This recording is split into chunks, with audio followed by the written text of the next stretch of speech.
अगदी गावरान आणि सोप्या पद्धतीने मस्त अशी टेस्टी कुरकुरीत गरमागरम कोथिंबीरची वडी बनवायला खूप सोपी आणि खायला मात्र एकदम टेस्टी। तर कोथिंबीर अशी स्वच्छ धुवून बारीक चिरून घ्यायची।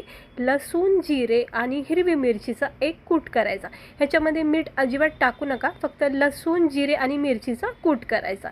इकडे पाहू शकता। त्यानंतर चिरलेल्या कोथिंबीरमध्ये हा लसूण मिरचीचा कूट टाकायचा जिरे टाकून।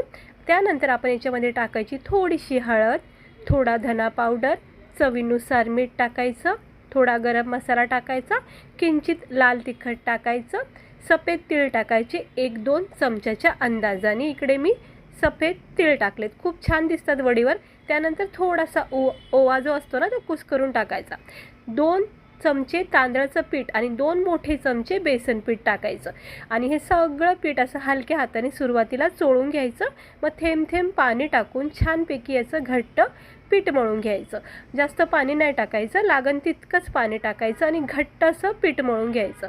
तळ हाताला तेल लावायचं, स्वच्छ हात धुवून घ्यायचे, चाळणीला पण असं तेल लावून घ्यायचं, पाणी तापत ठेवायचं, हातावर असं घेऊन तळ हातावर असं घेऊन असे रोल बनवायचे। वरून थोडेसे तीळ लावून छानपैकी याला आळू वड्यासारखी स्टीम द्यायची। एक 5-6 मिनिटानंतर असा रोल मस्त पॅक होतो, शिजून एकदम छानपैकी होऊन जातो। याला बाहेर काढायचं, थंड करून घ्यायचं आणि पाहू शकता हे आळू वडीचा आपल्या कोथिंबीर वडीचा रोल किती छान झालाय। चाकूला तेल लावून घ्यायचं, हलक्या हाताने वड्या कट करायच्या। गरमागरम पॅनमध्ये थोड्याशा तेलामध्ये याला छानपैकी क्रिस्पी गोल्डन ब्राऊन होईपर्यंत फ्राय करायचं।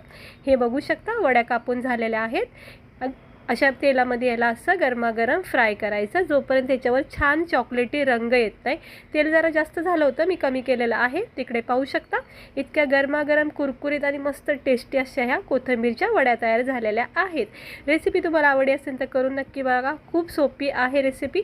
चहासोबत, भाकरी पोळीसोबत सुद्धा याला तुम्ही खाऊ शकता। तर कशी वाटली तुम्हाला रेसिपी? आवडली असेल तर लाईक करा।